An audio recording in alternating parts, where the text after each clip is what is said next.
নমস্কার, আপনারা দেখছেন আপডেট বাংলা। খবরের প্রথমে দেখে নেব সংবাদ শিরোনাম। মমতাকে আক্রমণ যেতে না পারলেও হেমন্তকে শুভেচ্ছা। 65% মুসলিম ভোট থাকার পরও কিভাবে জিতল বিজেপি? লক্ষ্মীর ভান্ডার থাকলে সরাসরি মমতাকে ফোন করতে পারবেন মহিলারা। পাবেন আরো সুবিধে, জানবেন। আর আদালতে আনা হবে না আরজিকর কাণ্ডে ধৃত সিভিকে, এবার নয়া ব্যবস্থার সঞ্চয়ের জন্য। চ্যালেঞ্জ দুরস্ত, খড়কুটোর মতো উড়ে গেল বিরোধীরা। বাংলায় উপনির্বাচন হয় না, বললেন শুভেন্দু অধিকারী। বাংলার বাড়ি প্রকল্পের সতর্কতা, ব্যাংক অ্যাকাউন্ট যাচাই নিয়ে নবান্নের পরামর্শ। জাতীয় কর্মসমিতির বৈঠকে ডাক পেলেন না সুখেন্দু শেখর। বিজেপিকে রুখতে ব্যর্থ কংগ্রেস, ইগো ছেড়ে মমতাকে মুখ করুন, বার্তা কল্যাণের। আসছে বিস্তারিত খবরে। আগামী সপ্তাহে ফের একবার মুখ্যমন্ত্রী হিসেবে শপথ নিতে চলেছেন হেমন্ত সোরেন। এই উপলক্ষে বাংলার মুখ্যমন্ত্রী মমতা বন্দ্যোপাধ্যায়কে আক্রমণ করলেন ঝাড়খণ্ডের ভাবী মুখ্যমন্ত্রী। এটা সকলের জানা, হেমন্ত সোরেন এর সঙ্গে মমতা বন্দ্যোপাধ্যায়ের সম্পর্ক বেশ ভালো। এটা সকলের জানা, হেমন্ত সোরেনের সঙ্গে মমতা ব্যানার্জির সম্পর্ক বেশ ভালো। তবে সেই দিন তিনি যেতে পারবেন না বলেই জানিয়েছেন মুখ্যমন্ত্রী মমতা ব্যানার্জি। প্রসঙ্গত, সেই দিন বাণিজ্য সম্মেলনের জন্য বৈঠক রয়েছে তার। পাশাপাশি বিধানসভাতেও তিনি যোগ দেবেন বলেই খবর। তবে যেতে না পারলেও হেমন্ত সোরেনকে তার শুভেচ্ছা জানিয়েছেন মুখ্যমন্ত্রী মমতা বন্দ্যোপাধ্যায়। দ্বিতীয়বার ঝাড়খণ্ডের তক্তে বসতে চলেছে হেমন্ত সোরেনের সরকার। জেল থেকে বেরিয়ে আসার পর এটাই হেমন্ত সোরেনের দ্বিতীয় কামব্যাক। 49 বছর বয়সে হেমন্ত সোরেন বারহায়েত কেন্দ্র থেকে জয়লাভ করেন। এর আগে তিনি এক মামলায় ইডির হাতে গ্রেপ্তার হন। আর সেই সময় ঝাড়খণ্ডের রাজনীতিতে বেশ কিছুটা দোলাচল দেখা যায়। সেই সময় দলের হাত ধরেন হেমন্ত পত্নী কল্পনা। জেল থেকে ফিরে ফের একবার ঝাড়খণ্ডের রাজনীতিতে দাপট দেখা যায় হেমন্তের। যে এমএম এর বিজয়কে হেমন্ত সোরেনের নেতৃত্বের প্রতি আদিবাসী ভোটের আনুগত্য হিসেবে দেখা হচ্ছে। এবারের ভোটে বাহারাইত কেন্দ্রে বিজেপির গামলিয়েল হেমব্রোমাকে 39,791 ভোটে হারিয়ে দেন যে এমএম এর হেমন্ত সোরেন। শিবু সোরেনের পুত্র হেমন্ত সোরেন এবার ঝাড়খণ্ডে তক্তে বসতেই চলেছেন। ভোটের কিছুদিন আগে তাকে নিয়ে অনেক ধরনের সমালোচনা হয়েছিল। চম্পাই সোরেন তার দল থেকে সরে গিয়ে বিজেপিতে গিয়ে নাম লেখান, কিন্তু এত সব করেও হেমন্ত সোরেন নিজের খেলা দেখিয়ে দিয়েছেন। ফের একবার মুখ্যমন্ত্রী হিসেবে ঝাড়খণ্ডের দায়িত্ব নেবেন শিবু সোরেন পুত্র। যে এমএম এর নেতৃত্বাধীন জোট ঝাড়খণ্ডের 61 আসনের মধ্যে 56টিতে জয়লাভ করে এবং সরকার গঠন করতে চলেছে। উত্তরপ্রদেশের কুন্দরকি আসনে বিজেপির জয় নির্বাচন ইতিহাসে একটি বড় চমক সৃষ্টি করেছে। আর সেই আসনে প্রায় 85 এবং 65% মুসলিম ভোটার থাকা সত্ত্বেও বিজেপির প্রার্থী রামবীর সিং কেন এই আসন জিতলেন তা নিয়ে নানা প্রশ্ন উঠেছে। বিজেপির রামবীর সিং কুন্দরকি আসনে 1,70,371 ভোট পেয়েছেন এবং তার প্রতিদ্বন্দ্বী মোহাম্মদ রিজওয়ান 1,44,791 ভোটের ব্যবধানে পরাজিত করেছেন। এর মাধ্যমে প্রমাণিত হয়েছে যে মুসলিম সমাজের বড় একটি অংশ বিজেপি প্রার্থীকে ভোট দিয়েছে, যা আগে কখনো ভাবা যায়নি। কুন্দরকি আসনে মুসলিম ভোটারের সংখ্যা 2.45 লাখ, যা মোট ভোটারের 65%। মুসলিমদের মধ্যে বিজেপিকে ভোট দেওয়ার কারণ হিসেবে অনেকেই সরকারি প্রকল্পের সুবিধা পাওয়ার কথা বলেছেন। এছাড়া সপা এবং অন্যান্য বিরোধী দলগুলির মধ্যে স্থানীয় স্তরে গোষ্ঠী বিভাজন বিজেপি জয়ের একটি বড় কারণ হিসেবে চিহ্নিত হচ্ছে। এখন প্রশ্ন উঠছে, কুন্দরকি কি বিজেপির মুসলিম ভোটারদের মধ্যে এক নতুন সংগতিপূর্ণ সম্পর্কের সূচনা হতে পারে? রাজ্য সরকারের জনহিতকর প্রকল্পগুলির মধ্যে অন্যতম জনপ্রিয় প্রকল্প হল লক্ষ্মীর ভান্ডার।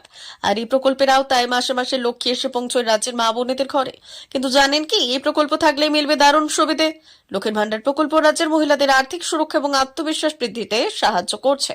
2021 সালের বিধানসভা নির্বাচনে জয়লাভের পর এই প্রকল্পটি চালু করে মমতা বন্দ্যোপাধ্যায় সরকার। বর্তমানে এটি বাংলার জনসাধারণের কাছে শুধু আর্থিক সাহায্যের উৎসই নয়, বরং এক সামাজিক বিকল্পের প্রতীক। সম্প্রতি নবান্নে আয়োজিত এক সাংবাদিক বৈঠকে মুখ্যমন্ত্রী মমতা বন্দ্যোপাধ্যায় ঘোষণা করেছেন যে লক্ষ্মীর ভান্ডারে নতুন করে যুক্ত হচ্ছেন আরো 5 লক্ষ মহিলা।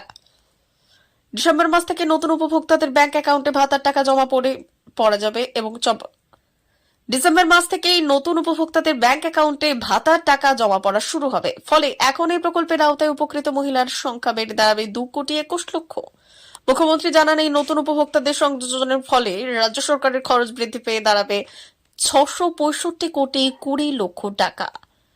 এর আগে এই প্রকল্পে খরচ ছিল 48,490 কোটি টাকা, যা বেড়ে দাঁড়িয়েছে প্রায় 55,000 কোটি টাকায়।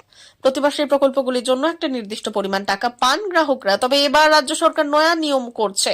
মমতা জানান, একই পরিবারের সর্বোচ্চ কতজন লক্ষ্মীর ভান্ডার পাবেন তার ঊর্ধ্বসীমা কিছু নেই। সরকারি বিধি অনুযায়ী সমস্ত শর্তাবলী মেনে কেউ যদি এই টাকা প্রাপ্তির যোগ্য হন, তাহলে পরিবারের 5 জন, 7 জন অথবা 10 জন, যতজনই মহিলা রয়েছেন সকলেই এই প্রকল্পের টাকা পাবেন। বিগত কিছু সময়ে আরজিকর কাণ্ডে ধৃত সিভিকের একাধিক দাবিতে শোরগোল পড়ে গিয়েছে রাজ্যে। কখনো সরকার, কখনো প্রাক্তন সিভিকে নিশানা করছে সে। এরই মধ্যে শুনানি চললেও আদালতে আর ধৃত সিভিক ভলেন্টিয়ারকে না আনার সিদ্ধান্ত নেওয়া হলো। সূত্রের খবর, সোমবার থেকে আরজিকর ধর্ষণ এবং খুনের বিচার পর্ব ভার্চুয়ালি হবে। জানা গিয়েছে, নিরাপত্তার কারণে আর শিয়ালদহ আদালতে সশরীরে হাজির করানো হবে না সঞ্জয় রায়কে। প্রেসিডেন্সি সংশোধনাগারকেই আলাদা ঘরে বসে ভার্চুয়াল মাধ্যমে বিচার পর্বে অংশ নেবে এই সিভিক। আদালতে হাজির থাকবে 2 তরফেরই আইনজীবী, সাক্ষী সকলেই। বিচার পর্ব রুদ্ধদ্বার কক্ষেই হবে, জেলের রুদ্ধদ্বার কক্ষেই শুনানি হবে। শুধুমাত্র ধৃত সিভিক ক্যামেরার সামনে বসে শুনানিতে হাজির হবেন। আর সেই সময় জেলের রুদ্ধদ্বার কক্ষেই শুনানি চলবে এবং সেই সময় কারারক্ষীরা ঘরের বাইরে পাহারা দেবে। আপাতত এইভাবেই শুনানি চলবে। সূত্রের খবর, যেদিন কোনো সাক্ষীর মাধ্যমে ধৃতকে চিহ্নিতকরণের বিশেষ থাকবে, সেই দিন ফের সশরীরে আনা হবে ধৃত সিভিককে।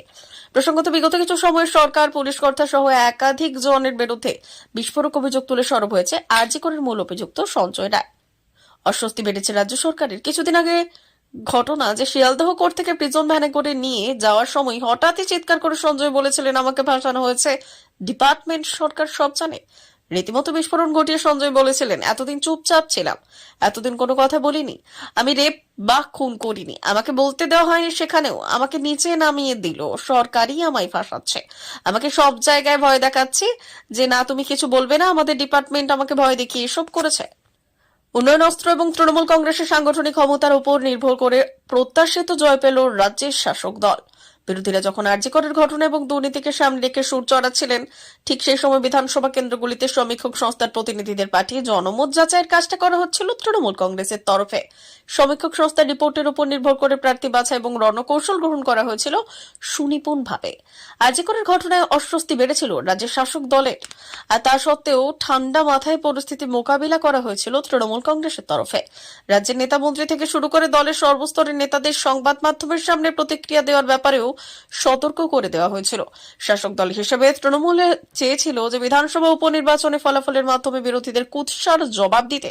ফলে শাসক বিরোধী যতই বিভিন্ন ইস্যুকে সামনে রেখে সুর চড়িয়েছেন, শাসক দলের নেতারা সংযত আচরণ করেছেন। দলের শীর্ষ নেতৃত্বের নির্দেশে বিধানসভা উপনির্বাচনের ফলাফল রাজ্যের শাসক দলের পক্ষেই যায়। এবারেও তার অন্যথা হয়নি। বর্তমান প্রেক্ষাপটে 6টি আসনের প্রতিটিতে জয় নিঃসন্দেহে তৃণমূল কংগ্রেসের নেতা কর্মীদের মনোবল অনেকখানি বাড়িয়ে দেবে।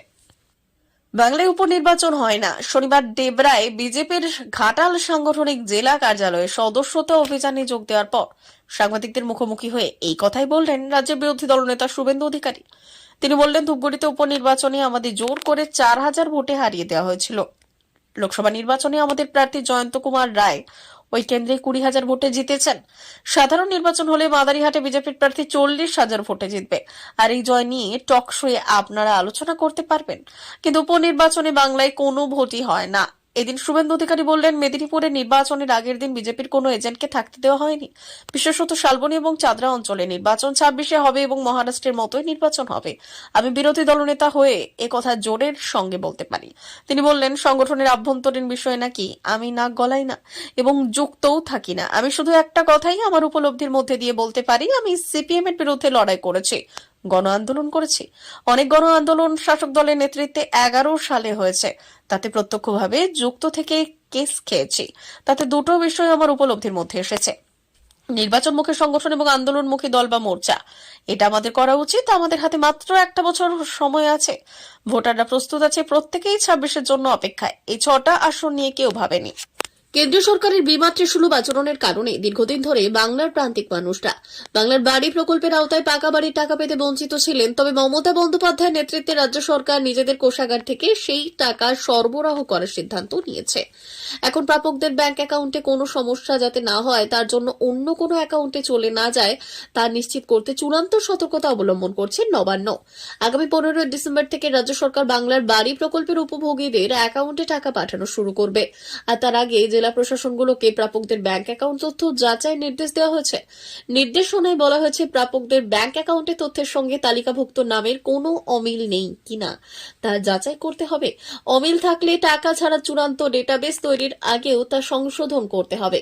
পঞ্চায়েত মন্ত্রী প্রদীপ মজুমদার জানিয়েছেন, প্রাপকদের যাতে কোনো ধরনের সমস্যা বা হয়রানির মুখোমুখি হতে না হয় সেই জন্য এই যাচাই প্রক্রিয়া গুরুত্বপূর্ণ।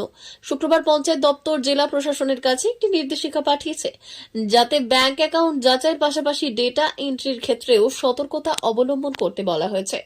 এছাড়া যেসব এলাকায় প্রাপকদের তথ্যের মধ্যে গরমিল পাওয়া গেছে সেখানে পুনর্যাচাইয়ের নির্দেশ দেওয়া হয়েছে। চূড়ান্ত তালিকা প্রস্তুত করার সময় এই সমস্ত বিষয় খতিয়ে দেখার জন্য বিশেষ নির্দেশনা দেওয়া হয়েছে। সংসদে বিজেপির বিরুদ্ধে এক কাট্টা লড়াইয়ের জন্য কোমর বাঁধছে বিরোধী শিবির। সোমবার থেকে ইন্ডিয়া জোটের সদস্যরা ঝড় তুলতে চায়। সর্বদলীয় বৈঠকে কংগ্রেস দাবি তোলে, আদানির ঘুষকাণ্ড, মণিপুরের অশান্তি প্রসঙ্গ নিয়ে আলোচনা হোক। হরিয়ানার পর মহারাষ্ট্রেও সরকার গড়তে কংগ্রেস ব্যর্থ হওয়ায় মমতা বন্দ্যোপাধ্যায়কে ইন্ডিয়া জোটের মুখ হিসেবে তুলে ধরার প্রস্তাব দিয়েছেন সাংসদ কল্যাণ বন্দ্যোপাধ্যায়। কল্যাণের দাবি, মোদীকে হটাতে পারেন একমাত্র মমতাই। সোমবার থেকে শুরু হচ্ছে সংসদের অধিবেশনে তুফান তুলতে তৈরি হচ্ছে বিরোধীরা। রবিবার সর্বদলীয় বৈঠক হয় সংসদ ভবন চত্বরে। বৈঠকে শাসক শিবির, এনডিএ সদস্য দলগুলির মতোই বিরোধী শিবিরের সদস্যরাও যোগ দেয়। বৈঠকে কংগ্রেস চায় বিজেপির ঘনিষ্ঠ শিল্পপতি আদানির ঘুষকাণ্ড নিয়ে আলোচনা হোক। মণিপুরের অশান্তি থেকে ওয়াকফ বোর্ডের সংস্কারের মতো বিষয় হট টপিক হয়ে উঠতে পারে। বিশেষ করে আদানি কাণ্ড নিয়ে সরকার পক্ষকে প্যাঁচে ফেলতে অঙ্ক কষছে বিরোধী ইন্ডিয়া জোট। তারা এককাট্টা ভাবে লড়াইয়ের জন্য কোমর বেঁধেছে। আর এই অবস্থায় সরকারকে বেগ দিতে মমতা বন্দ্যোপাধ্যায়কে মুখ করার প্রস্তাব দিয়েছে কল্যাণ বন্দ্যোপাধ্যায়। তার দাবি, কংগ্রেস হরিয়ানার মতোই মহারাষ্ট্রে ব্যর্থ হয়েছে বিজেপিকে রুখতে। একমাত্র তৃণমূল সুপ্রিমো মমতা বন্দ্যোপাধ্যায় পাবেন মোদী শাসনের অবসান ঘটাতে। জাতীয় রাজনীতির একাধিক ইস্যুকে কাজে লাগাতে ব্যর্থ হয়েছে কংগ্রেস, যার জন্য মারাঠা ভূমে লোকসভায় ভালো ফল করেও বিধানসভায় ইন্ডিয়া জোটকে লক্ষ্যচ্যুত করেছে, এমনটা মনে করছেন সর্বভারতীয় তৃণমূল কংগ্রেসের শীর্ষ নেতৃত্ব। এবার অধিবেশনে রাহুল মল্লিকার্জুন খার্গেরা আদানির ঘুষকাণ্ডকে ইস্যু করতে চান। তারা তৎপরতা বাড়িয়েছেন। সংসদে আসছেন প্রিয়াঙ্কা গান্ধী। কংগ্রেস বিরোধী দল হিসেবে নানা ইস্যুতে সরব হতে চায়, কিন্তু মহাজোটের মুখ না থাকায় বিজেপি বিরোধী সুর বাঁধার কাজ সপ্তমে পৌঁছচ্ছে না। ভাবনা মতো কার্যকর হচ্ছে না বিজেপি বিরোধী লড়াইয়ের ব্লুপ্রিন্ট। তাই বিজেপিকে হঠাতে ইগো ছেড়ে মমতা বন্দ্যোপাধ্যায়কে মুখ করার প্রস্তাব দিয়ে রাখছেন তৃণমূল কংগ্রেসের সাংসদ কল্যাণ বন্দ্যোপাধ্যায়। প্রিয় দর্শক, এখনকার মতো খবর এই পর্যন্তই। ধন্যবাদ।